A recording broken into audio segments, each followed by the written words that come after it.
I'm afraid I've got some bad news. I knew it. I love when he does that. Wrestling has more than one royal family. Adrenaline in my soul, something, something, Cody Rhodes.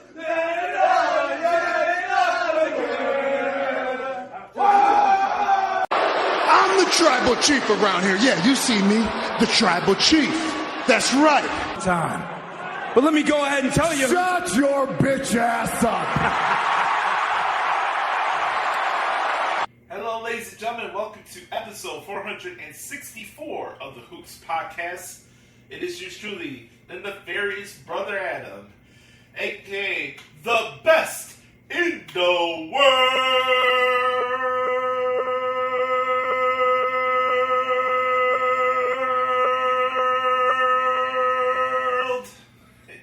Joshie Lopez, the best in the world.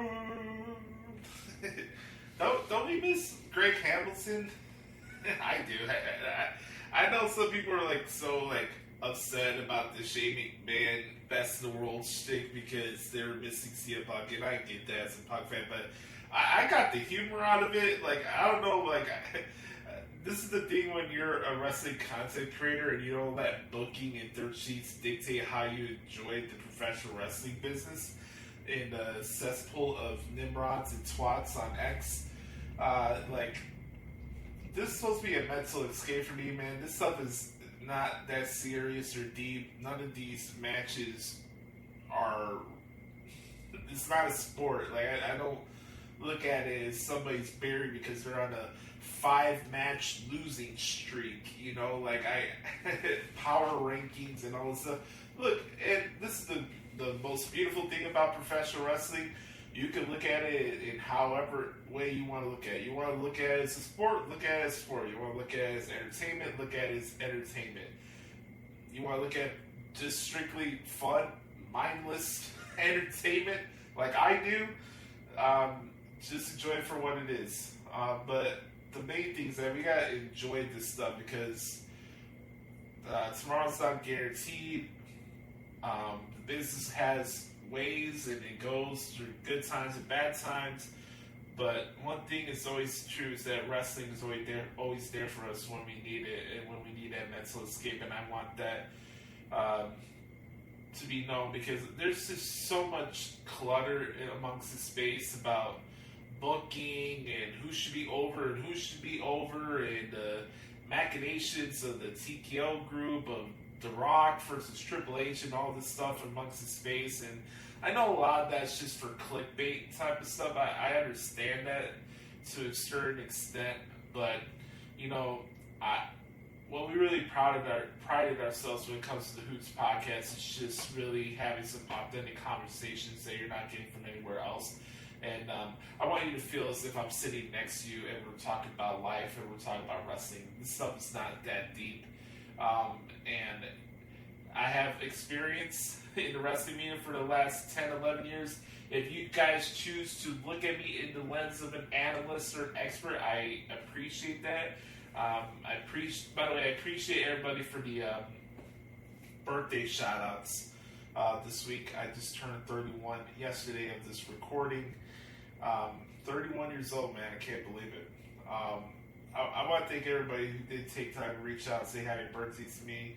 I had a chance to have a good catch-up session with the good brother Adam Daly, the original co-host of this podcast, and my brother, one of my main brothers in life. It was great to hear from him. I haven't heard from him in a really long time, so it was good to catch up and shoot the shit through Messenger yesterday, and I really appreciate some of the stuff he was telling me, man. But everybody that reached out to me, just know that the fact that you did reach out to me did have an effect on me, and I appreciate each and every single one of you. And I appreciate, like I say this every single week with the podcast, I appreciate every single one of you who take the time to hang out with us for this podcast, regardless if it's for 30 seconds, an entire length episode or whatever. For those that want to take this journey with us as we get to 500 episodes. I appreciate that, and more than you'll ever know. I do have some news before we get to this week's podcast, because we do got lots to get to. We got Backlash to preview coming up this Saturday, which I'll be covering for WrestlingHeadlines.com. By the way, make sure to check out the results section of WrestlingHeadlines.com. That's where you can find all my transcriptions. But I do have some news for you on this birthday edition of the Hoots Podcast, episode 464, as we're 36 episodes away from episode 500. Effective on Tuesday night, I made the executive decision to remove the hosting and RSS feed of the Hoots Podcast from Spotify for Creators, aka formerly known as Anchor, and we're moving it to Odyssey Creator Lab. And I think you guys know my journey, and we talked about this on last week's episode, and I've been mentioning it on Twitter ad nauseum, but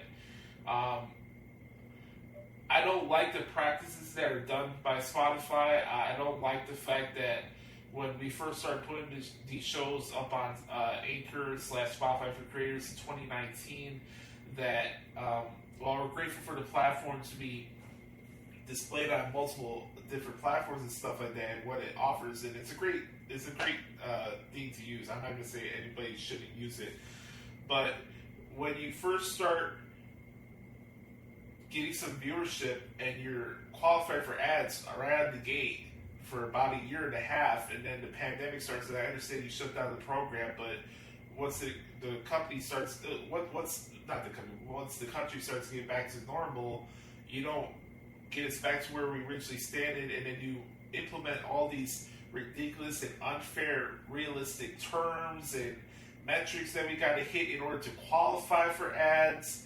And at first, before they added these new specific Spotify metrics that they wanted, it was like, you have to apply for automated ads, and we'll see if you get it. All right, you get past 1 million plays and downloads last year in February. You're not qualified for automated ads. Here we are in 2025, and a couple weeks ago, we just got past 2 million plays and downloads. Lo and behold, once again, we got nothing. And I reached out, I put in the due diligence, and I got the answer I needed, and it helped me make this decision a lot easier. It's unfair for this podcast to not be properly monetized, especially with the amount of listenership that we get from this show. I'm not on CBS, I'm not on Fox, I'm not on Sirius XM, I'm not on ESPN. This is a DIY project, and the fact that this podcast has grew over 1 million different listeners in the past year should count for something.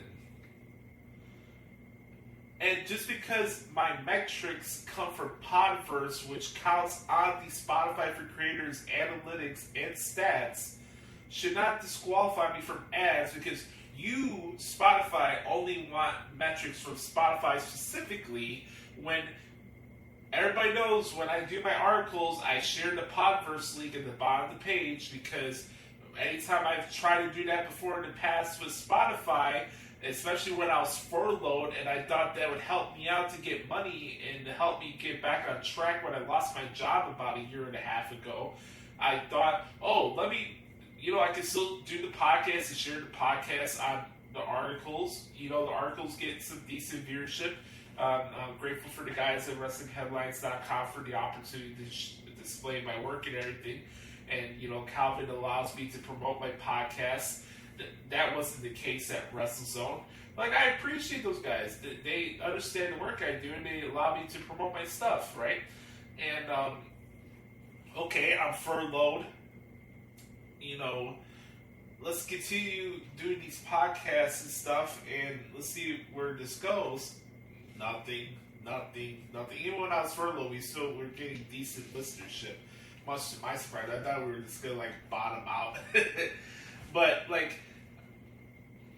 look, I understand that this show is getting much more closer to the end than it is the beginning. And I understand that this podcast may never get the opportunity to be partaken in these big WrestleMania weekend events at WWE World and get to interview the superstars on the stage and stuff like that. Of course I wanted that for the show. I wanted all of that. I wanted this podcast to be a springboard for me to get into the wrestling business and all this other stuff and other opportunities. But if it's not meant to be, then it's not meant to be.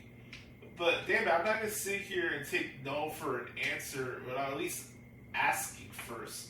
You know, you have unrealistic metrics, Spotify, that you want people to hit each month in order to qualify for your ads.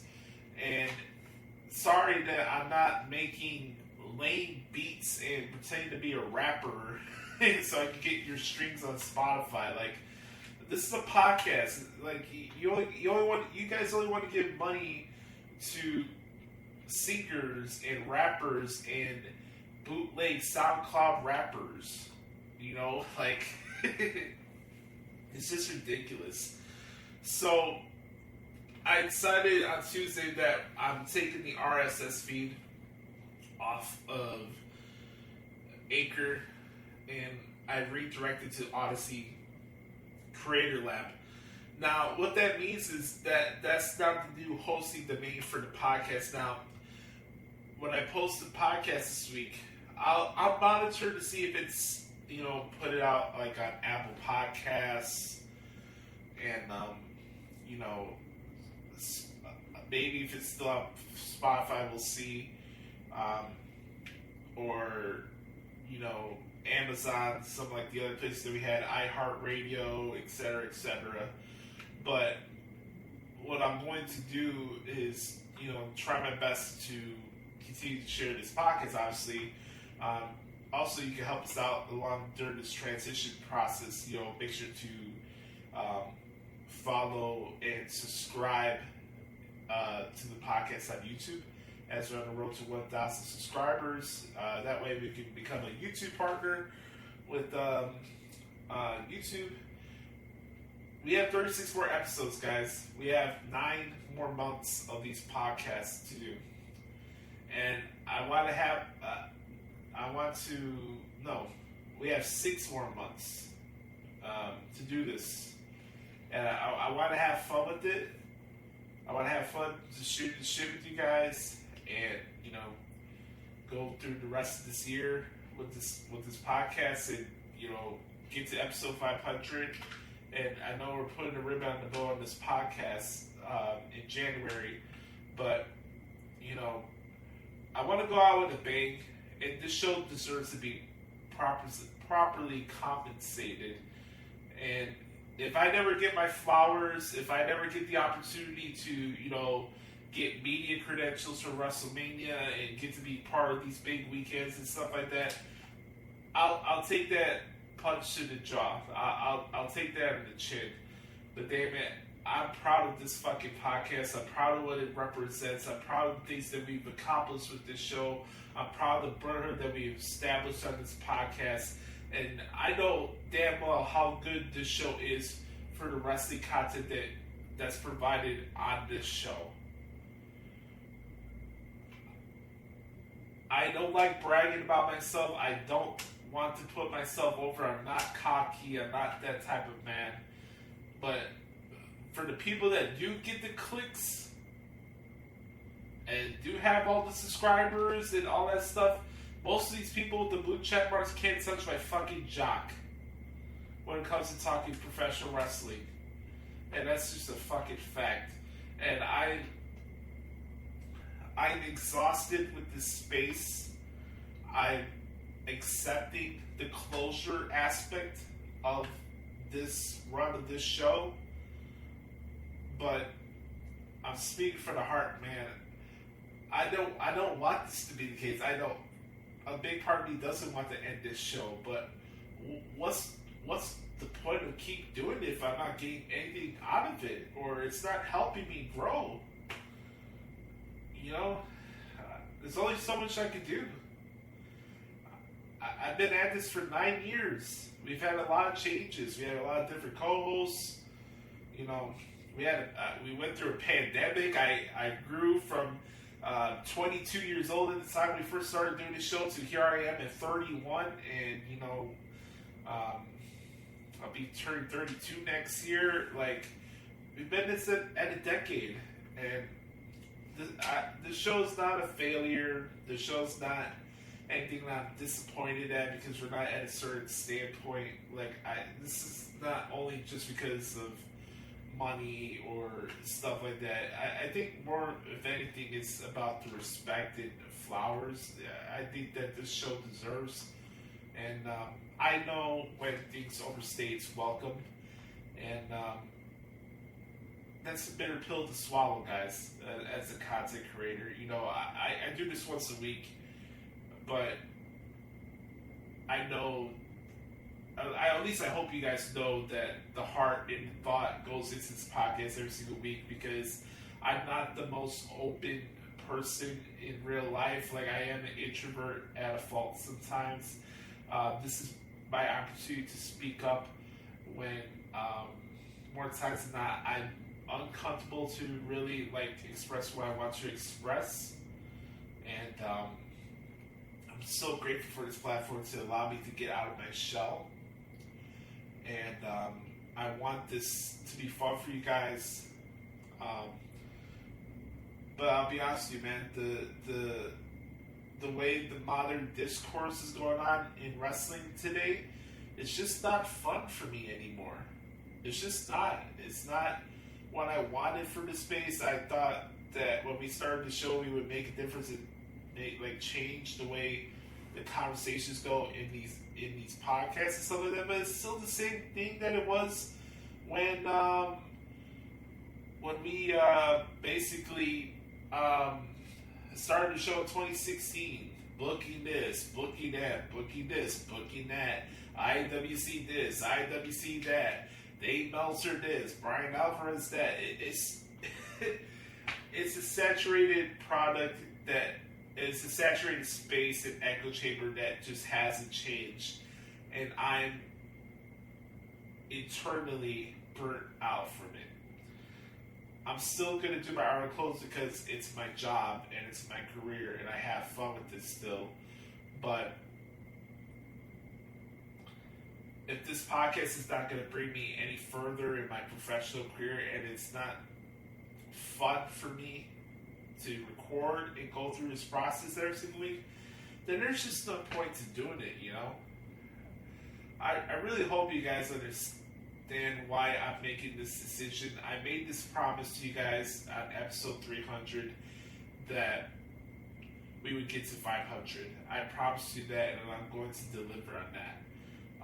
But I just want you guys to know that if I had the opportunity to be a YouTube partner and we're making all this money or we're getting ads for Spotify and stuff like that, we would keep the show going. I wouldn't stop.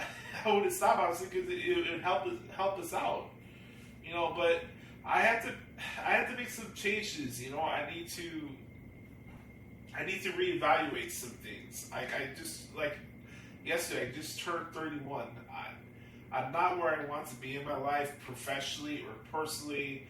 I'm trying to save as much money as I can to make this move to Florida finally happen instead of freaking talking about it and just actually doing it. I need to make changes, and as much as I love this podcast, if it's not going to take me to where I need to go, then it needs to stop.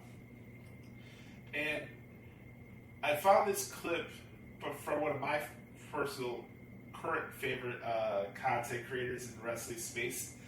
Another girl who's very authentic and off the cuff, like yours truly.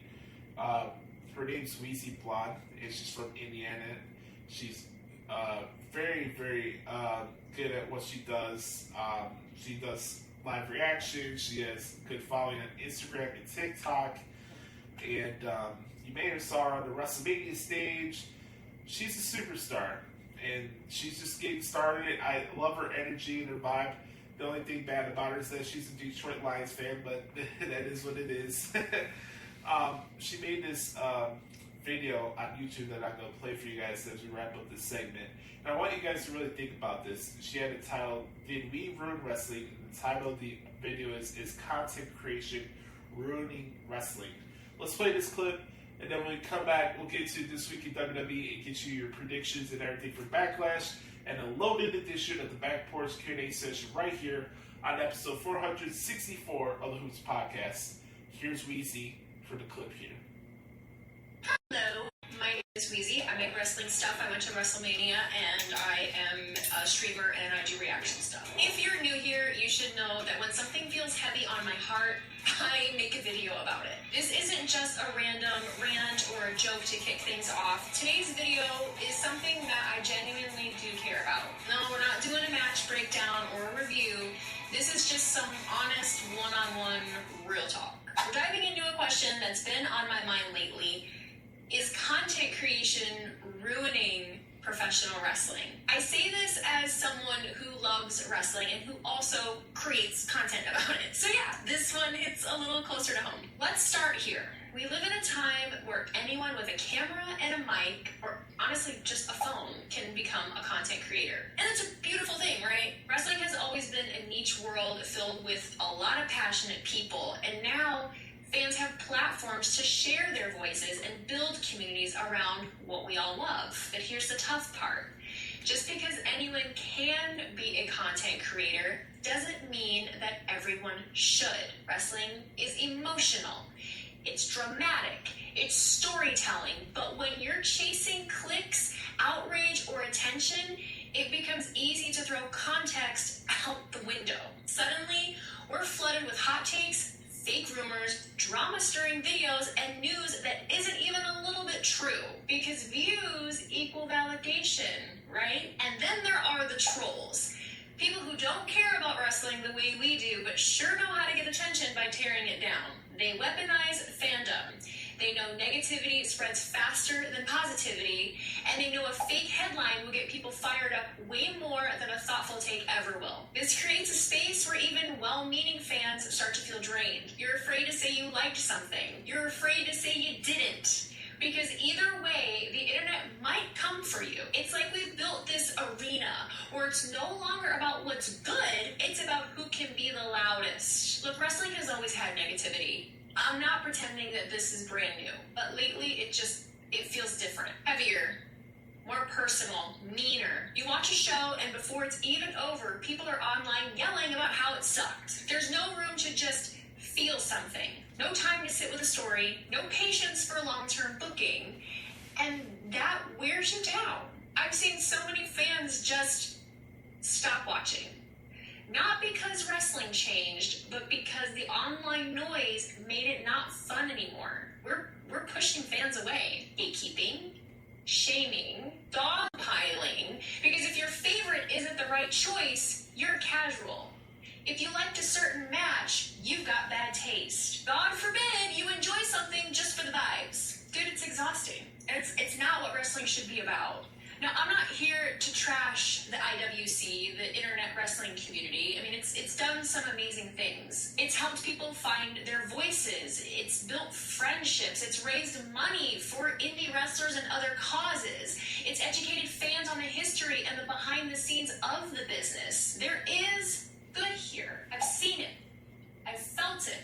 I've been a part of it. And while the negatives are undeniable, we should hold on to the good. We should highlight it and remind ourselves that the positive side of the community can still shine. That hopeful energy deserves to carry us forward as we look for solutions. But we need to protect the good. We need to stop letting the loudest and angriest people set the tone for the rest of us. So, how do we fix it? Be critical, not cruel. You can dislike something without tearing it apart. Fact check before sharing. Misinformation hurts the business and the performers. Support positivity. Boost creators who love wrestling, not the ones who thrive on negativity. You know what I'm talking about. Create with care. If you're making content, think about how it's going to make someone feel. And let people enjoy things. It's as simple as that. At the end of the day, we all started watching wrestling because we loved it. For me, I remember sitting on the floor as a kid, eyes wide, completely swept up in the drama and larger-than-life characters with my dad. And that feeling still sticks with me today, anytime I go to a show or watch it. It's those personal moments that keep us connected to it. Let's not let clout chasing or online hate take that away from us. And honestly, I say all this because I care. I know that I can complain, but I care about wrestling. I care about this community. And I care about the people who feel like they don't belong here anymore because it's gotten so damn toxic. So if you're still here, still watching, still loving wrestling in your own way, you do belong. Listen to me. You belong. You matter. And your voice is just as important as anyone else's, no matter how much louder they are. Let's keep this community strong. Let's keep it joyful. Let's keep it wrestling because we're the only ones that have each other. We really are. If you made it this far, drop a comment and... Alright. Shout out to Weezy. Make sure to follow her and subscribe to her YouTube channel. That girl deserves at least 1 million subscribers. She's that talented at what she does, and she speaks off the cuff, man. She's one of a kind. When we come back, we'll get to This Week in WWE and answer your questions for this week's edition of the Back Porch Q&A session. We'll be right back. This is episode 464 of the Hoots Podcast. Yeet. All right, ladies and gentlemen, welcome back to the Hoots Podcast. Time for This Week in WWE.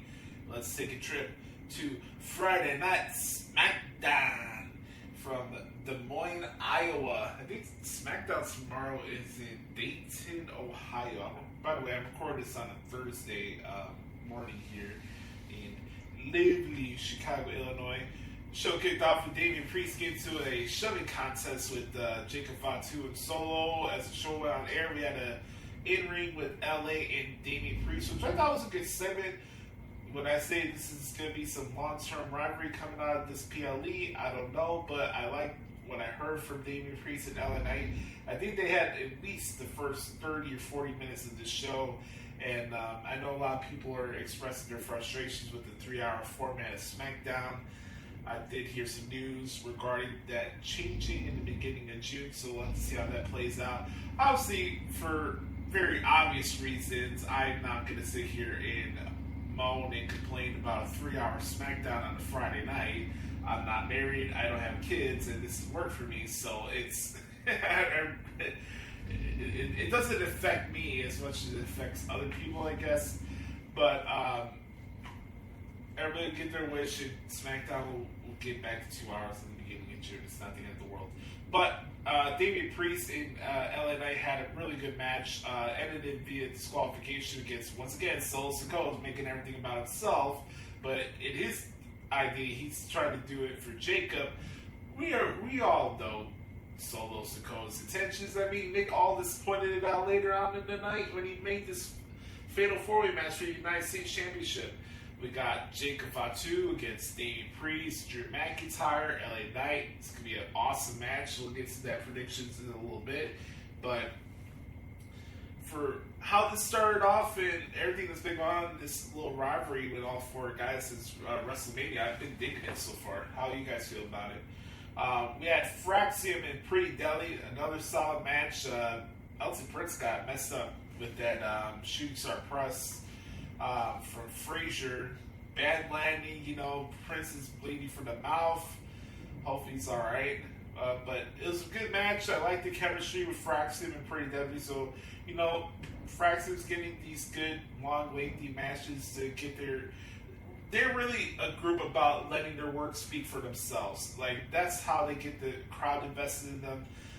Maybe as the weeks go by, you get some more vignettes and stuff like that. And one thing for those who don't regularly watch NXT to know about Fraxium is that Nathan Frazier is a hothead and Axiom is level-headed. So if you think that they're going to split with each other, they have this bit of whether Fraxium is fine or Fraxium is not. Like, they take their losses very seriously. So if there's ever a moment where you see a promo and you think, oh, they're just going to rush them and split their tag team, that's not necessarily the case. Let it play out. They do this a lot. Nathan Frazier is a hothead, so he gets them in situations that maybe that they shouldn't at first, but they're a tag team that lets their work speak for itself.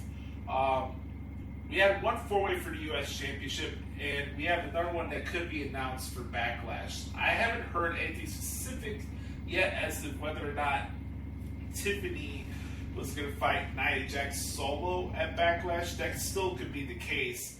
But I think from what I saw in this segment, and then also the tag main event that we saw on Friday, which I thought was pretty solid, I'm not going to lie, Tiffany and Jade against Naomi and Nia was really good for a tag team women's main event on SmackDown. I'll just ask the question to each and every single one of you. If you were to do a 4-way with Tiffany, Nia, Naomi, and Jade, would you do it? I would do it. And if this is a way where Naomi could win the championship, I would go this route. That way, Tiffany's not pinned in the match. It's just something to think about. We'll get to the predictions later on. But Aleister Black against The Miz, physical match. Great to see Aleister Black on TV. That black mask always pumps you up, and Aleister Black's entrance and theme song will always get me going, man. It's a great song. Selena Vega had a long match with Piper Niven. She won. Her feud with the Secret Harvest continues and continues and continues. We need to get some new blood in that. United States Championship picture, in my opinion, for the women. Randy's promo towards John Cena was pretty good. I know John Cena is advertised to be on SmackDown tomorrow night, which should be good. Get one little exchange love with Randy and John before Backlash in St. Louis. So Randy, he comes out and he's like, "Hey, John, I gotta give it to you. You took advantage of the guidelines of the PG era. You're walking." He was eager to be a real-life, walking, talking cartoon character, while Randy, on the other hand, did everything he could to be true to who he was. He didn't care about the boys in the back. He didn't care about all of you. All that John Cena cared about was his bottom line, which has brought him fame and fortune. It's brought him to the mainstream. This is what I thought was interesting here. It has enabled John Cena to make sure that every single month he has a brand new colored t-shirt come out to the merch stands, along with headband, hat, what, neckband, what, wristbands, what, armband, what, shorts, what. I mean, there's sneakers, what, dog tags, and that little towel that says never give up. Anything he can squeeze his name onto, he's going to put it on the merch stand, so all you kids go and grab them.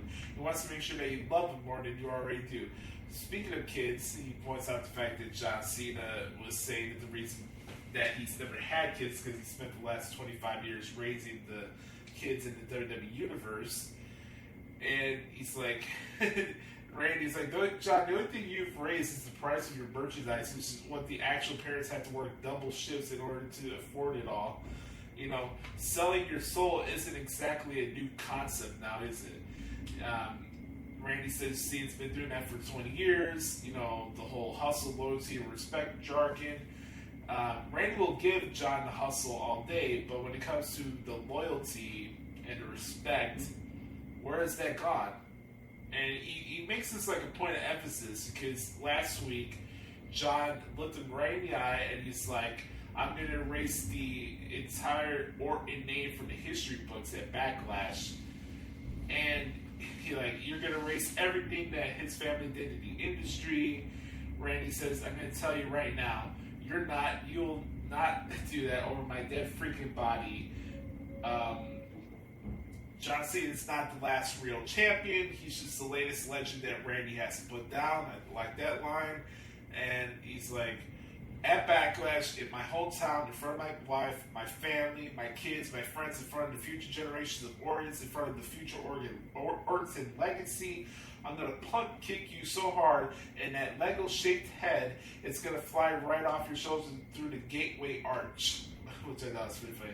But not before I drop your ass with the 3 most dangerous letters in sports entertainment, RKO. So, I don't know about you guys, but I know I remember when I first started doing like the transcripts and I was first getting into like the wrestling media part of the stuff, like in 2013 and 2014, that people are kind of done with the John Cena and Randy Orton rivalry because they've had so many matches with each other on pay-per-view. I'm nostalgic. I grew up with these guys. These guys were the face of the Ruthless Aggression era, so Saturday's going to mean something to me. Like, this is literally the last time that these guys are going to have a match with each other. This is going to be special, and I'm really curious to see what John Cena has to say for tomorrow night.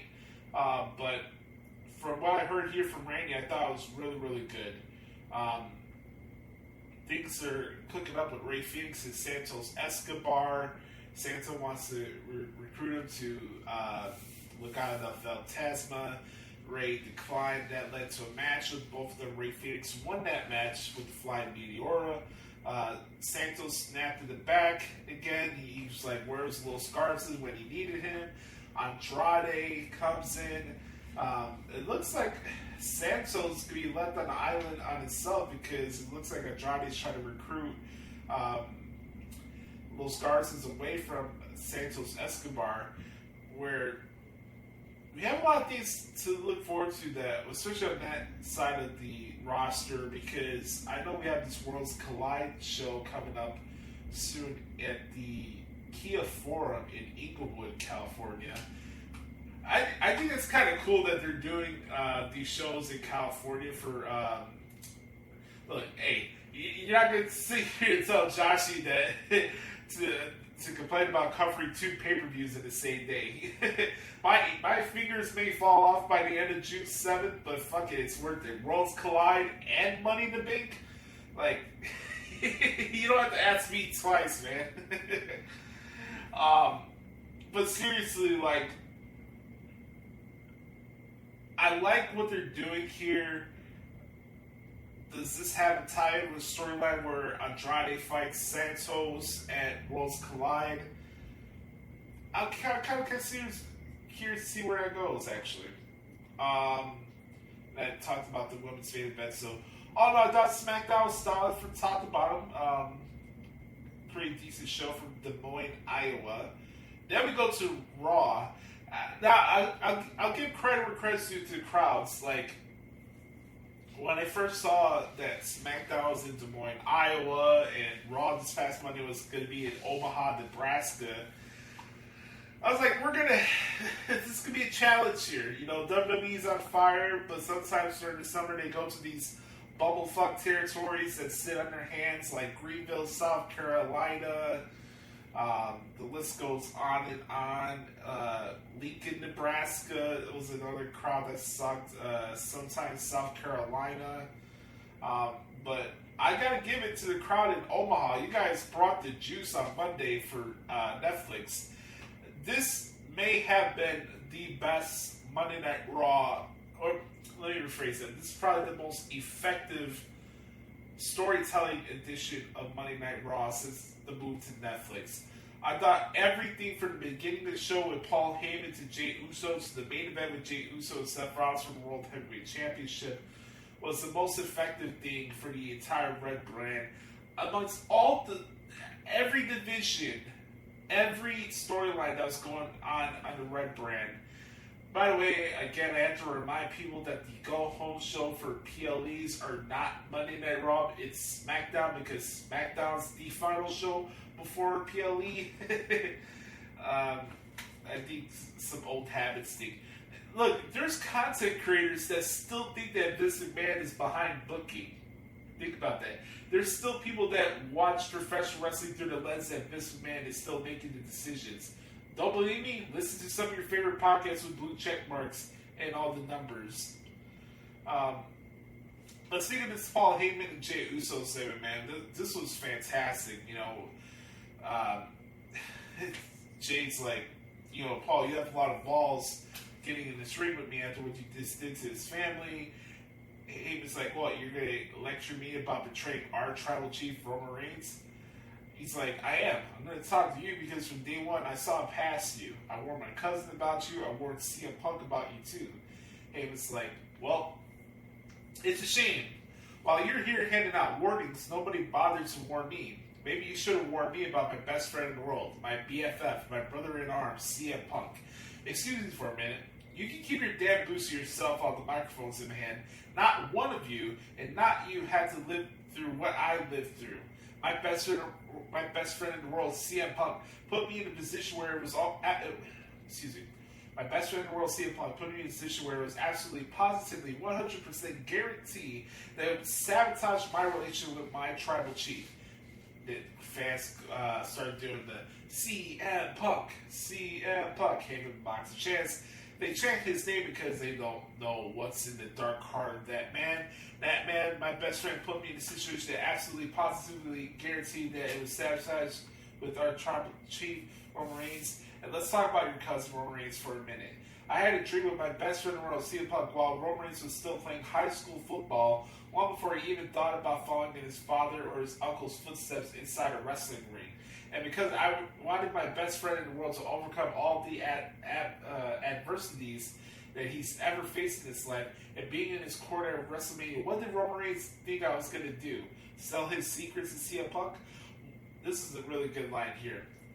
Why would I do that after I built the bloodline for 5 freaking years? Tell me why I would do that. Tell me. I found a straight big dog on the island of irrelevancy, and I turned him into the tribal chief and the ruler of the WWE Universe. We were the undisputed WWE champion for 1,316 days, and I'm not the one that blew it by getting beat by Cody Rhodes after being distracted by Seth Rollins at WrestleMania 40. He lost the title. He lost the title that I spent 5 years of my life building him up as a champion. And then what did he do? He disappears. He goes back home being a big dog, licking his big wounds. It leaves me in the hands of Solo and Jacob Fatu and those Tunkins who put me through a table at Madison Square Garden and almost ended my 40-year career. And he didn't come back to avenge me. He came back to get his Ulafala back. But I betrayed Roman Reigns, right? I betrayed Roman Reigns, who couldn't handle the fact that I wanted to help my best friend live out his dream. No, it's always Paul Heyman. I'm always the liar. I'm always at fault. And he's getting madder, and he's like, you get nervous, like, is he about to pass out? Like, this is the anger and the frustration he's going through. And look, he's making a lot of good points. Roman Reigns didn't care about Paul Heyman. He wanted his championship back, and he wanted the Ulafala back. He couldn't give 2 shits about Heyman. It's not wrong. I mean, he's probably more wrong to see a Punk side of it. But he's like, I'm the double crosser. I'm always the freaking scumbag in this situation. I like that. Freaking time with Seth freaking Rollins. Not this time. I'm right. I'm in the right. And he's like, Jay, you blame me? Screw you. And screw each and every one of you for booing me. Now, like I told you guys before, it's very hard for me to, like, take the, get me out of my tunnel vision mode and the fan of me come out while I'm transcribing the show because it's work for me now. So, like while everybody's watching at home, thinking about booking and stuff like that, and thinking of things to put on X for likes and retweets, I'm watching the show with 2 purposes. Obviously to do my job, and also to remember these things so I can talk about it on the podcast, right? So I have a different viewing experience of watching these shows than a lot of other people. Not saying my way is better than others, but I think with what I do with my job, it allows me to come in here and provide some context and nuance and have some substantive conversations here with you guys on this podcast because, look, there's nothing that he said in this promo that's wrong. I can't say anything or say that Heyman's lying here.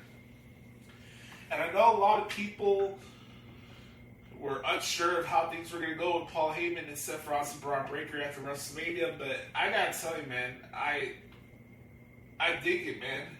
You know, we didn't get the answers right off the bat for Paul Heyman after WrestleMania, but we got the answer here this week, and I thought it was fantastic. That may have been one of Heyman's best promos that he's ever done since his return to WWE. Like, that was that good, man. I felt like Heyman took all of us to promo school 101, and that was really good, man. So Jay's like, hey, man, are you okay? And he's like, as a matter of fact, are you done? As a matter of fact, I got another question for you, OG. What does this have to do with me? And Heyman's like, I owe you an apology. It has nothing to do with you. Not that part, at least. I didn't come out here to talk about Roman Reigns and CM Punk. Here's the one thing, though. I didn't come out here to talk about you, which has everything to do with you, Jey Uso. See, you won that title because you want that title, but that title is all about power and control. And honestly, Jay, you don't know how to wield power and control. You don't understand that leverage. You think coming out here every night and yeeting with the audience and putting on the best in-ring performance is all that it takes, but it's not what that title is about. So, while you need in your heart to be champion, and while you want to be champion, Seth Rollins has to be champion. Seth Rollins has to have that power. Seth Rollins has to have that control. And Braun Breaker, well, that was stage 1 of our plan. Stage 2 is that title. But I'm out here tonight to do you a favor. And we all know how those favors work out now, don't we? I'm going to let you sign your own death warrant. I'm going to let you pick the night that you lose the World Heavyweight Championship, because Jey Uso, Seth freaking Rollins hereby challenges you to the World Heavyweight Championship. He pinned Roman Reigns at WrestleMania. He beat Roman Reigns at CM Punk. You know he deserves to be the number 1 contender. The favor is this. You pick the time, you pick the place, because Seth Rollins will fight you for that title anytime, any place. Jey Uso ends up taking on the challenge for tonight, and the crowd got hyped. That's your hook and tie-in for the show. You have your opening hook, and then kind of a cliffhanger thing towards the main event, which we'll get to in a couple seconds. But this was just top tier shit, man. Like, Paul Heyman's on another level, and it was really, like, I put it out on X, like, that was a privilege getting to type out that promo in that time, because that was, you're just not going to find that anywhere else, man. The guy's, Paul Heyman's the greatest orator in the history of the professional wrestling business, and it's not close. So basically, Heyman goes to the back with Seth Rollins in his locker room. They're glad that Jay fell for their bait, basically, and Seth is like, it was kind of strange for me for a couple seconds. I wasn't sure the angle he was coming from with the whole "I told you so" thing, but really the gist of this was obviously for Paul Heyman to bestow some wisdom on Braun Breaker, and he's reminding Braun that Seth Rollins is a sniper and Jey Uso's in prime position to be taken out tonight, and that if Seth Rollins wins the championship, they get handed the keys to the kingdom, basically. So that was the backstage there. Penta and JD McDonough, fantastic match. Penta will be taking on Dominic Mysterio, by the way, for the Intercontinental Championship at Backlash. Sheamus against Austin Theory, good match. Glad to see Sheamus back on my TV screens. Grayson Waller is the worst tag team partner on God's green earth. Whenever they're going to end that tag team, the sooner the better would be appreciated by me. AJ Styles went to the clubhouse. He said hello to his old buddy Finn Balor by calling him the Prince. They're like, Carly's like, what the hell are you doing here? And he's like, AJ said, our troop gave him the directions, apparently. He's here to get Dominic a friendly warning. He doesn't care who wins at Backlash. He's coming for the Intercontinental Championship. Dominic calls AJ an old man. AJ's looking forward to finally beating up Dominic. Dominic starts complaining about how hard it is being the champion and having everybody come after you.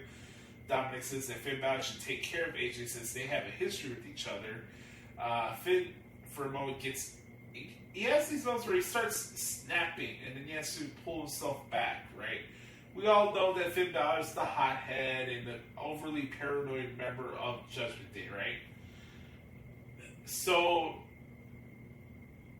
he's like, yeah, I'll take care of AJ. And now this Monday on Raw, we'll have AJ Styles and Finn Balor, which is going to be a good match. You know, I think Raw next week is going to have some good matches. We have that one. We have Rhea Ripley and Io Sky against Roxanne Perez and Julia.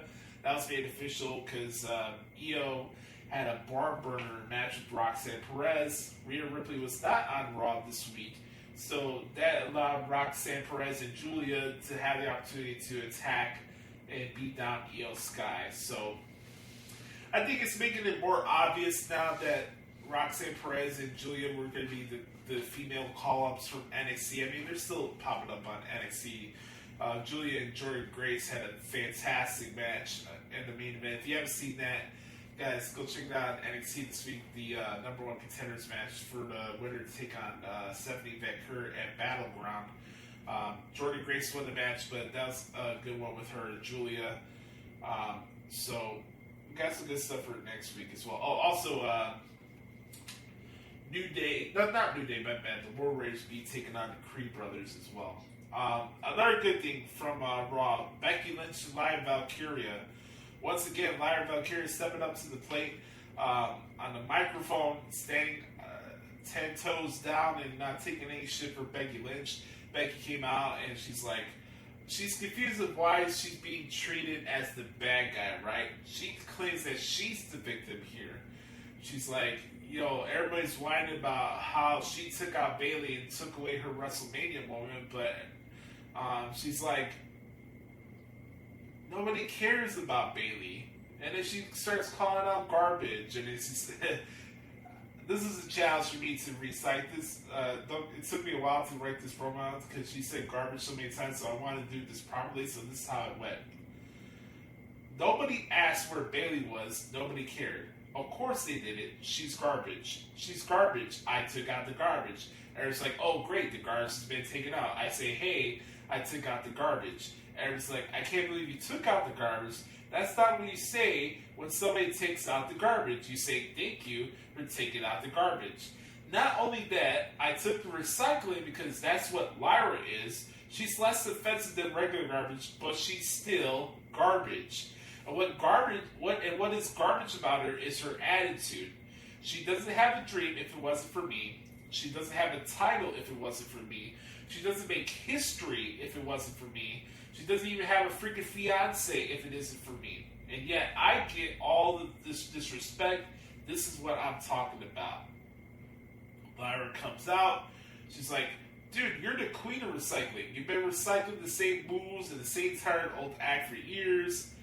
She's like, I'm not going to sit here and let you take claim for my success. While you take holidays off, everybody gets better, and she made history of her own. Like, she gives Becky credit for shattering glass ceilings for women, and she's forever grateful for that. But, you know, you can't sit here and tell me that you're what this champion needs when Lyra has defended it more days than Becky has showed up to work this year, and that, you know, you break this glass ceiling for everything, and then you leave the broken glass on the floor and leave the rest of the locker room just to follow behind you because you never had any intention of taking anyone up to the top with you, basically. And Becky's like, yeah, everybody had the best years of their career while she was gone because they didn't have me to compare themselves to. He's like, I don't like anybody. And it's not my job to help anybody. It's my job to beat everybody. And she says, I am very freaking good at my job. In fact, she says that she's the greatest to do it. She's the greatest ever to do it. In fact, Sports Illustrated says that she's the greatest to ever do it. So it's like, Lyra, it doesn't matter how good you think you are, how good you'll ever be. You'll only ever be the moment after the moment. And then Lyra goes into like a mocking-ish, passive-aggressive, like, hey, let's Becky's accomplishments, right? Let's not leave anything out. What can we say about Becky, right? Well, she's the first women's champion in SmackDown. You were the first woman to main event WrestleMania and win. You were the first woman to win the women's. You were the first women's Intercontinental Championship. Oh, my bad. That's not true. That one was me. And she's like, well, you hate that, right, Becky? You hate the fact that I made this history before you? Well, guess what? Becky, get used to it. Because as long as I'm here, I hope you like second place. That Lyra blocks a sucker punch from Becky. Lyra dropped her with a clean, spinning heel kick, which was beautiful. They start brawling around the ringside area. Lyra got the better of Becky this time. Last week, Becky took down Lyra, but Lyra hit the Nightwing to end the segment. I love this with Becky and Lyra. This is the Lyra that I enjoyed from NXT. This is the Lyra that was standing out to me in NXT UK, which is Aoife Valkyrie when I first started to notice her. She's dope, man. I love her work. She's one of the best female wrestlers in the world. I love transcribing her matches. Her match with Becky last year in 2023, during the fall of 2023, for the NXT Women's Championship was fucking dope, man. And this one on Saturday should be no different. This is a big test for Big Time Bex. You know, she calls herself Big Time Bex. You know, she hasn't had a match of this magnitude for a very, very long time. And this is like her first really big match since she lost to Rhea Ripley at WrestleMania last year. And she took the entire year off because of it. So, that match was dope. Rusev had a nice showing, laying out Alpha Academy, applying another accolade. He's definitely a heel now. Adam Pearce getting in his face. Thought that was good. The Gunther, Pat McAfee back and forth segment, I thought it was good too. Pat had some good fire. And this line here that I thought was interesting for Pat. He's like, you know, the problem with you and your dream, Gunther, is that you've been at this for 20 years. You've been a champion at WWE for 80% of the time that you've been here. You've gotten jaded. You got to the point where this is no longer a dream for you. This is a job for you. For me, every time I walk into a WWE building, I get jacked up about life, baby. I think about 12-year-old me, 11-year-old me. I think about the kids that are out there today that are just like me in the upper row, dreaming that I can get my ass in this ring and let assholes like you know that they don't like what you're about. And what I think you're about at this stage, as opposed to the waltzing around the stage, you don't want it anymore. You've gotten too damn comfortable. It happened with Sami Zayn, it happened with Jey Uso, and on Saturday you're going to overlook me and you're going to underestimate me, and I'm going to prove to you and all of these people that this version of Gunther is soft. SAWFT. Soft. Gunther says, hey, did you enjoy your little daughter's birthday last week, right? 2 years? It's cute. I bet it was a very special day for you because for me, Saturday is a very special day. And you just got me in the right mood for it. Because it's my first match since WrestleMania, and I'm going to show up sharp. I'm going to show up prepared. I'm going to show up more focused than ever before. Don't you worry that I'll overlook you. Don't you worry that I'll underestimate you. I promise you my full and undivided attention. Because on Saturday, that bell's going to ring, and I'm going to beat you up. I'm going to maul you. I'm going to get you by the head and drive it into this mat. I'm going to choke you out until you drop like a wet towel. Tonight, by my grace, you are untouchable. This is the line from the segment for me. Tonight, by my grace, you are untouchable. But on Saturday, trust me when I say this, on Saturday, only the grace of God can lift my arms off your throat. Again, like I said, if you look at the substance and the nuance of everything that we had in these talking segments and the matches and the backstage and like, this was some real top tier shit, man. This may have been the best episode of Raw this entire year. Jey Uso against Seth Rollins for the World Heavyweight Championship. Fantastic match. This was an appetizer for what I think will be the World Heavyweight Championship match at SummerSlam. Jey Uso ended up retaining in no contest. We had a lot of shenanigans after a crazy sequence of false finishes and stuff like that. Sami Zayn came out. He got into a brawl with Braun Breaker. He starts getting the crowd up on their feet to help Jay get back on his feet. And Braun spears Sammy on the floor. Jay checks out Sammy. The referee gets distracted by Heyman. Breaker spears Jay. He rolls him back in the ring. Rollins hits the curb stomp. CM Punk's music hits, and CM Punk threw a chair in Braun's face. Crowd's going nuts. Punk gets in the ring and starts brawling with Seth. That forces the referee to call off the match. And after the match, Punk is just repeatedly attacking Rollins and Breaker with the steel chair. And Punk stands tall with Jay and Sammy as the show goes off the air. So, Seth Rollins is getting the Drew McIntyre treatment this year from CM Punk.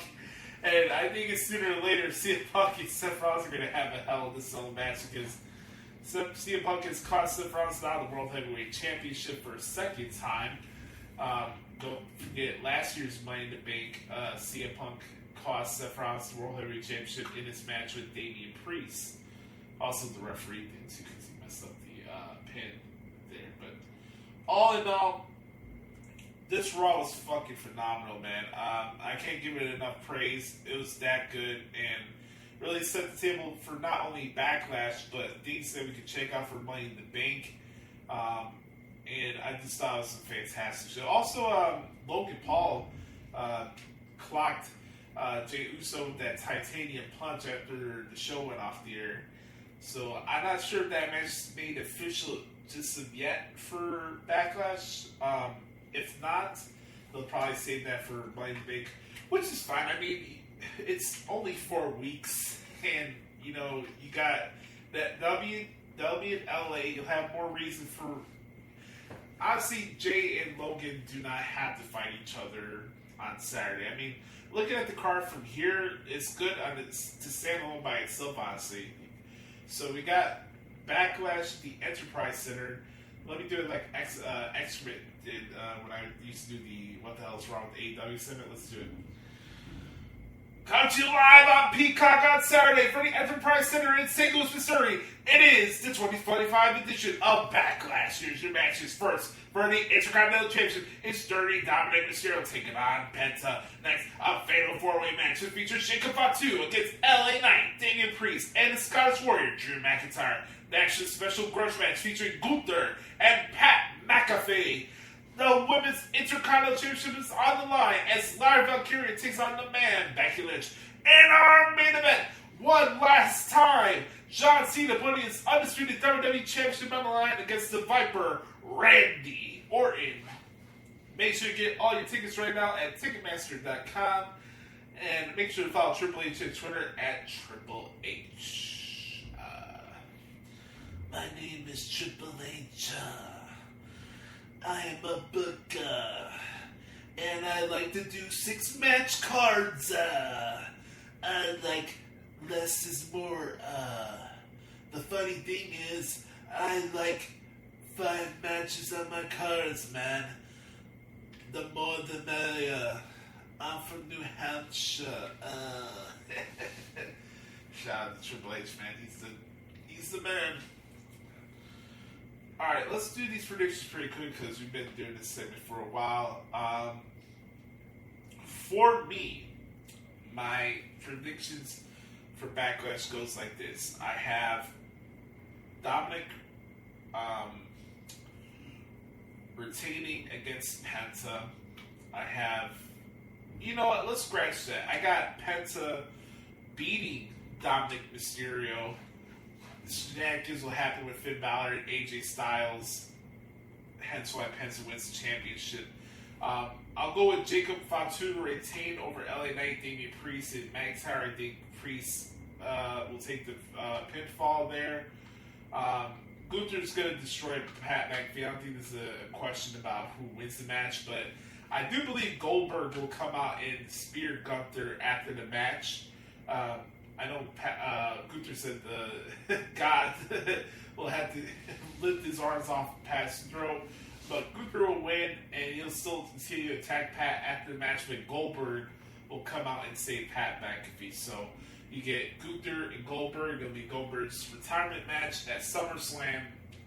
Long-term story for their interaction. I think that was Bad Blood, if I'm not mistaken, right? From last year where they were talking shit to each other. He's like, he had like a promo with Bret Hart last year, and he's like pretending that Gunther was that Goldberg was his favorite wrestler and stuff like that. So Goldberg coming out to attack Gunther on Saturday is all fine by me. Lyra and Becky. I'm really torn. Like, this is what could go 50-50. I can understand why Becky would win. I would. But another big part of me, just with the fire in her promos recently, I could see something where Lyra wins on a roll-up or something, and then Becky starts attacking her, and then Bayley comes out and makes a save for Lyra. Like, I'll ask you guys this question. Does Lyra and Becky, if they have a feud with each other, do they really need the championship to be involved with it? Like, does that feud need the IC title involved with it? I don't think so. So, part of me hopes that Lyra wins, but I wouldn't be shocked if Becky wins either. But we'll see how that one plays out. Then we have John Cena and Randy Orton. I've heard some of my colleagues say that this match is not going to be good. I think it was Solid Monster who was saying that this match is not going to be good. Well, brother, I'm going to agree to disagree. I think the energy of this crowd is going to be special. These guys are good with laying out their stories and laying out matches. And, yeah, it's going to be slow and methodical. It's not going to be Will Ospreay against Speedball Mike Bailey, but it doesn't need to be either. That's the special thing about professional wrestling. Not everything has to be the same thing all the time, which is something which is a concept that the sickos can't seem to realize these days. Not everything has to be full speed, outlaw mud show wrestling. But John Cena and Randy Orton, one last time. I'm taking it in the moment. I'm just gonna enjoy that ride and see where it goes. I do believe John Cena will retain. I have no doubt about that. But John Cena will beat Randy Orton, and it's gonna be a fun match. I'm really looking forward to it. So, yes, that's my predictions. No, for Backlash this Saturday, I'll be covering it for WrestlingHeadlines.com in the results section. Also, don't forget to check out my SmackDown transcripts as well for Wrestling Headlines. I cover all WWE televised shows and PLEs for both main roster and NXT. I'll be doing Battleground later on this month on the 25th. They announced that for the first time ever, the TNA World Championship will be defended on the WWE PLE. It'll be Joe Henry putting his TNA World title on line against Trick Williams on the show. So that's going to be pretty cool. And also you got Stephanie Becker against Jordan Grace for the NXT Women's Championship. That's the big match coming out of that card as well. So, all in all, folks, that is what happened this week in WWE. When we come back, we'll start answering your questions for this week's edition of the Backboards Q&A session right here on episode 464 of the Hoots Podcast. We'll be right back. Yeet. All right, folks. Final segment, our main event here on the podcast of Hoots. It is the Backboards Q&A session as I get questions from the good brothers in the podcast of Hoots universe. As always, you can participate in the Backboards Q&A session. All you have to do is hit me up at X at the Hoots Podcast or the Hoots Podcast at gmail.com. Let's do it, ladies and gentlemen, as tradition here on the podcast of Hoots. Let's throw up the X for the good brother Chris Zaletta at XZaletta24X and the Twitter machine. Let's see what Chris has for us today. He says, "What a boost! Here's the question for the Q&A this week. Do you think your Bulls could entice and convince possibly Giannis entertaining a trade to Chicago?" I would love to see Giannis on the Bulls. We need superstars. We need something because the Bulls stink. All Chicago sports teams stink. Shout out to my guys at Sam Piopo at Second City Sam. Hashtag we stinks. I would love to see it. I just don't know what the trade package would be, Chris, but I would love to see that happen. That would be a wonderful thing to see. For those who don't know, if I had to make like a power ranking of my favorite teams in Chicago, For me personally, it's the Bears at number 1, Bulls at number 2 because of the Jordan factor, and the White Sox at 3, Blackhawks at 4. But the Bulls and Sox are like they're kind of like a 2A, 2B type of thing for me because I loved playing baseball when I was a kid, and the Sox.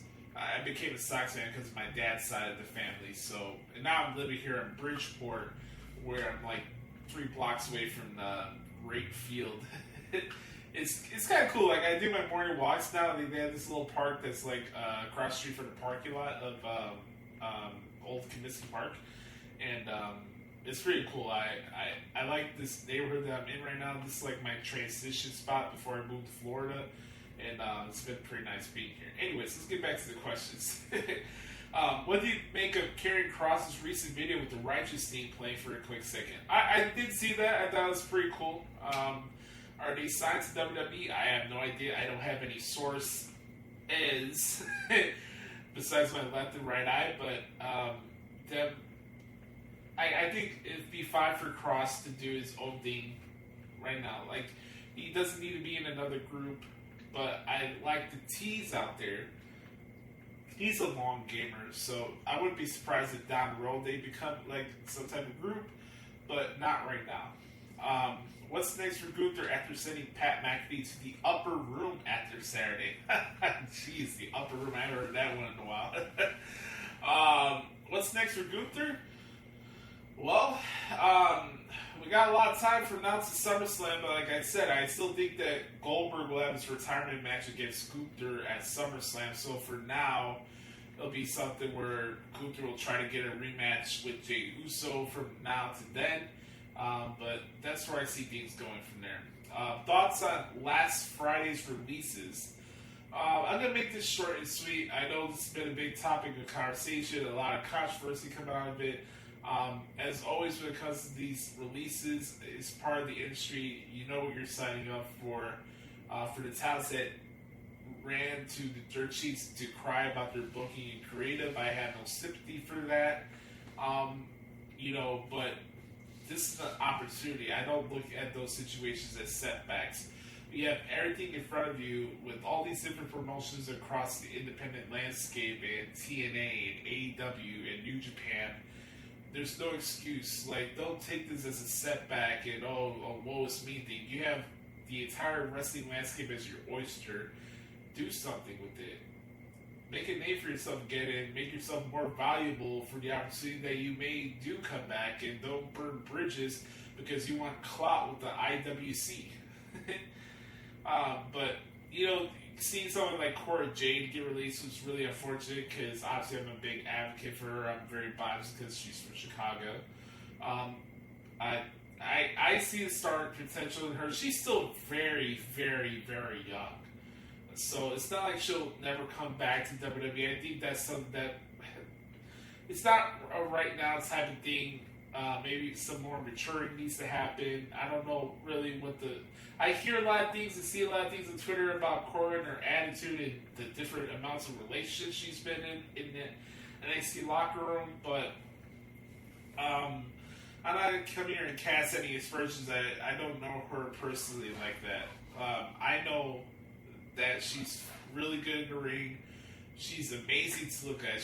I'm not gonna lie, she's probably one of the sexiest women I've ever seen in my entire life. But besides that, she's good on promos, she's good in the ring. I like the character, the vibe, and everything. I thought she had a good performance at Vengeance Day for that 4-way for the Women's Championship. But, these things happen, But take these releases as an opportunity.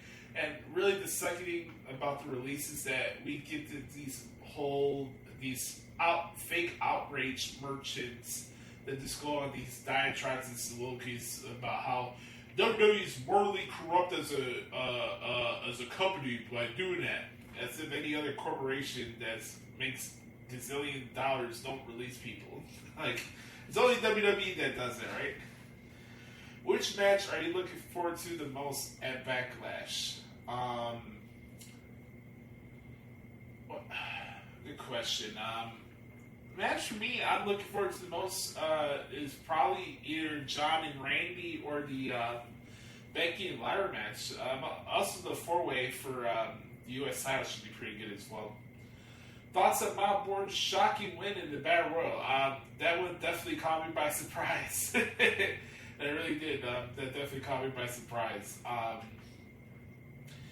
Good for him, man. He's good. He's good in the ring. I like his personality stand out. He does have real hearing issues. That is documented as someone who was almost very close to having the same symptoms that he has, and having some permanent hearing problems. I have a lot of respect for the guy, so I'm happy for him. And it was a shocking decision. I did not see that coming at all. What do you think of the 2-0 starts for both the Knicks and the Pacers? That's also been very shocking as well. I gotta tell you, I like this Pacers team, guys. I like Tyrese Halliburton. I like the squad. They kind of got the vibe of a 90s basketball team, man. Like, if you had Reggie Miller on this Pacers team, they would win the championship, no doubt. They would beat everybody. They just got the momentum, you know. Cleveland's not looking that good. They're dealing with injuries. I don't know what's up with Darius Garland. As far as the Celtics, man, I heard rumors that they're going to trade and make a lot of moves in the offseason. So the Celtics that we see right now are not going to be the same team in 2025, 2026. And the Knicks are up 2-0. We'll see how long that lasts. I still think the Celtics will win the series, but I am shocked that the Knicks are up 2-0 right now. I really am. Any goals for age 31? Great question, man. I appreciate it. My main goal this year is to get to Florida. That's it. That's my main goal. Obviously, I would love to go see my sister in Sacramento. That'd be cool too. But major goals for me this year is to move to Florida and having my second job. That's really the only goals that I have for myself this year. And then also, getting to episode 500 is a goal. Also, getting an opportunity to get media credentials for WrestleMania 32. No, my bad. WrestleMania 42 in New Orleans. That would be very important to me as well. But I appreciate the question. Does Jeff Cobb debut next week and join Heyman and company? Very good question, Chris. I'm going to say yeah. To have somebody to combat Roman Reigns. Think about this. Jeff Cobb and Braun Breaker against CM Punk and Roman Reigns would be fucking awesome. Yeah, why not? I don't know what you would do with Jeff Cobb on SmackDown right now. Like, that I think that's the perfect idea, Chris. Honestly, great idea, man. Make sure to follow Chris on Twitter at XEats1124X at the Twitter machine. Now we got questions for the other good brother, Mike Rubio at Main Event Storm. He says, Josh, happy birthday, Oos. I appreciate it. I hope you get everything you want for this day and this year even. I appreciate you, brother, my man. I really do. Here's some questions for the birthday bag Porch. Do you think The Rock plays more into the John Cena storyline going forward?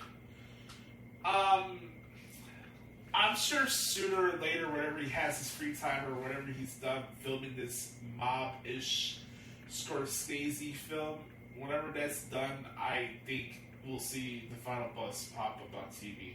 I don't know what it is. I don't know if they started shooting for that movie. What's the situation with that? I have no idea. But I don't think we're going to see The Rock for a while. I just really don't. And at the end of the day, I know a lot of people are like, oh, The Rock was so essential for WrestleMania. He had to be at WrestleMania. I don't agree with that. WrestleMania was about John Cena's final WrestleMania. But, you know, IWC is going to IWC.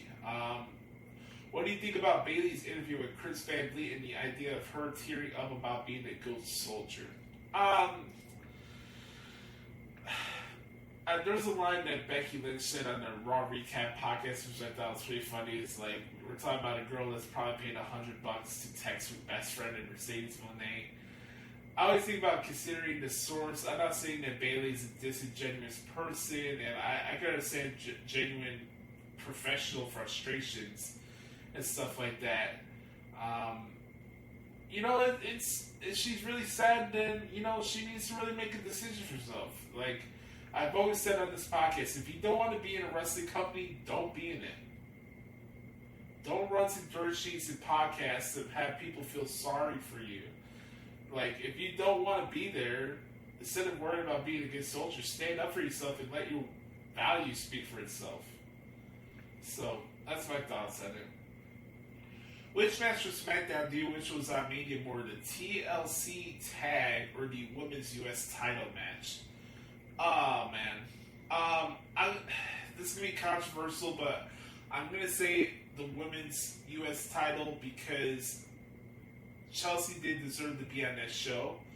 And as much as I love the TLC match, it would not have the same vibe if it was on WrestleMania and it was an 8-9 minute match compared to the 22 minute TLC match that we saw on SmackDown 2 weeks ago.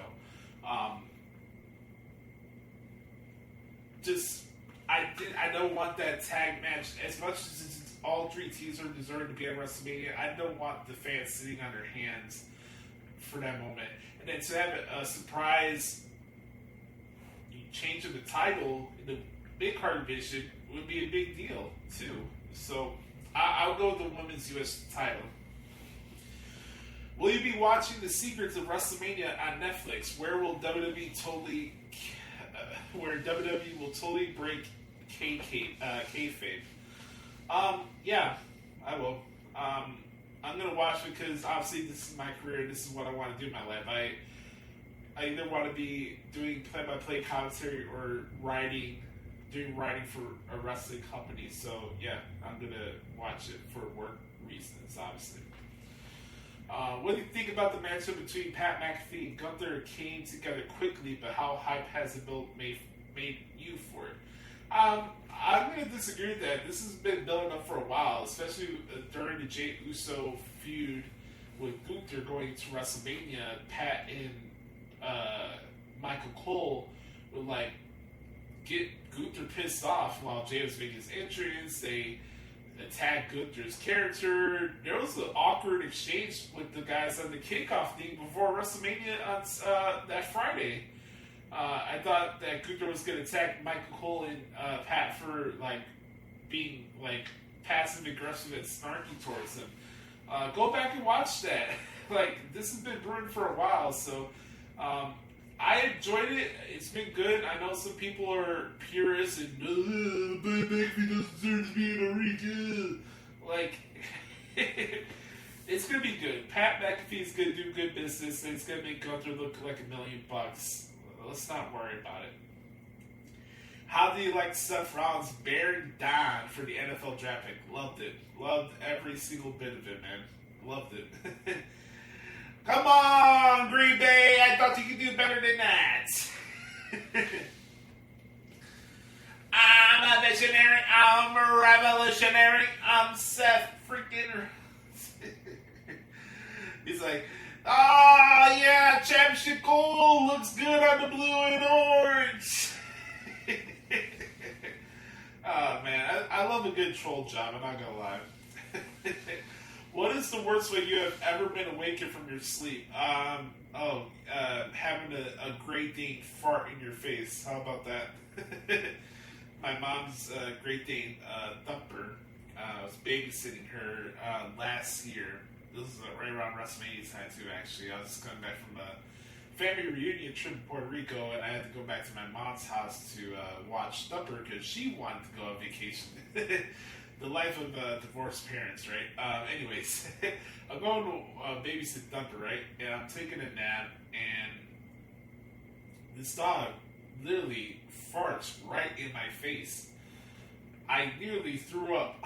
I haven't told anybody. I nearly threw up in the front room of my mom's house when she farted in my face. It was that bad. What is the best birthday gift you have ever received and why? Oh my god, man, that's a great question.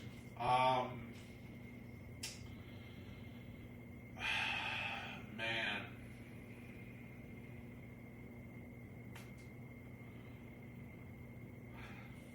I've been very fortunate. My parents have done a great job with me when it comes to giving gifts. I've been more than grateful for the things they've given to me in my life, and some of the stuff that I even think I've probably been undeserving for. Like they come out of a way to give me great gifts. I can't single out just one of be just too emotional for me. My parents have always done a good job of giving me presents and stuff like that. Like stuff that's meaningful. Like I'm very grateful for both of them. I know obviously through divorce and stuff like that, but they've gone way out of their way during my life to give me great stuff, whether it's birthdays or Christmas. It's just too hard for me to single out just one. But speaking of gifts, what would be the best, most appropriate landing place for the Hoots Podcast? A radio station, a TV show like on FanDuel, or some other channel? What would be the best gift for your show? The best gift for this show would be on a platform that would allow me to have working connections with WWE. That way we can get media credentials, and then I can do my articles in the press box, and I get to do these interviews at Radio Row and press junkets and stuff like that. Or having this podcast become like the Pat McAfee show for wrestling fans. That would be the most appropriate thing for this podcast, honestly. Which WWE/NXT release surprised you the most? Dakota Kai was nowhere on my radar getting released. She was definitely on my list too. Cora Jade, I mentioned earlier. I was surprised that Braun Strowman got let go as well. So there's a couple of them that surprised me for sure. I also surprised by Eddie Thorpe. You know, he had a little bit of this thing going on. I thought he'd still be a player. I'm not sure what was missing from him, but he got released as well. Who do you think will be the biggest splash leaving WWE for those released? Where that person likely land? I think, obviously for me, just being biased, the biggest splash for whoever gets signed will be Cora Jade. I know there's a lot of big Dakota Kai fans, and I'm Dakota Kai fan as myself.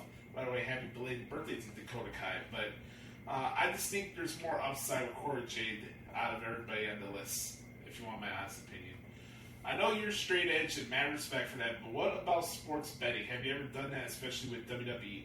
I've played in confidence pools ever since I was a kid, like confidence pools where you're giving money out for NFL games. You put a number next to a team, and like the guy that has the most points wins that confidence pool. I've done that with my Uncle Vito a gazillion times.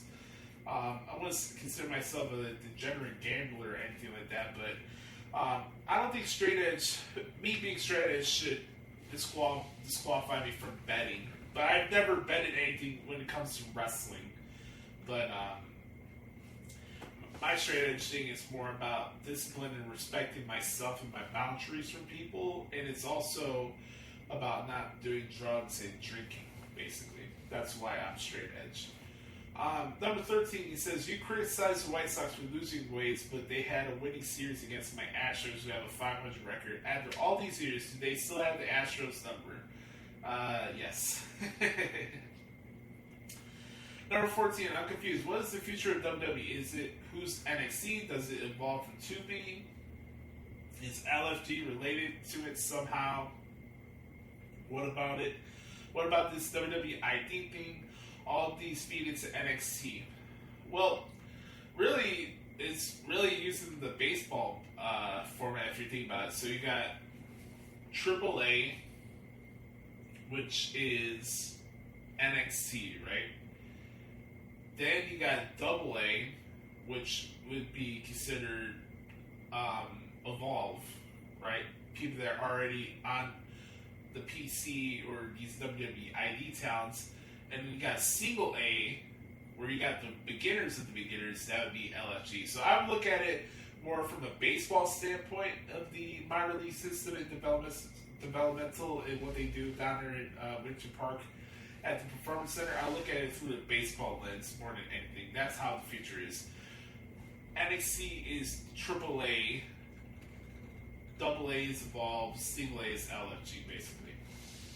Speaking of the future, were you surprised that Shedeur Sanders was drafted so far away from the first round? I was. I didn't think he was going to go to the 5th round, but hey, it's on him to make people regret that decision.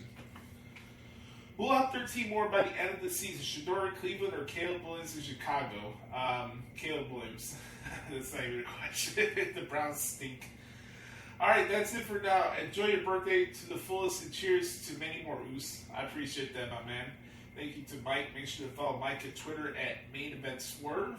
On that note, we're going to put a rib on the bow on this week's edition of the Hoots Podcast. As always, you can follow me on Twitter at the Hoots Podcast, Instagram at Joshie Lopez Music. Make sure to check out my play-by-play transcripts of all WWE televised programs and PLEs, especially Backlash this Saturday, in the results section of WrestlingHeadlines.com. Or you can check out my main site, ProWrestlingTranscriptions.com. Make sure to hit the like button and smash the subscribe button on YouTube.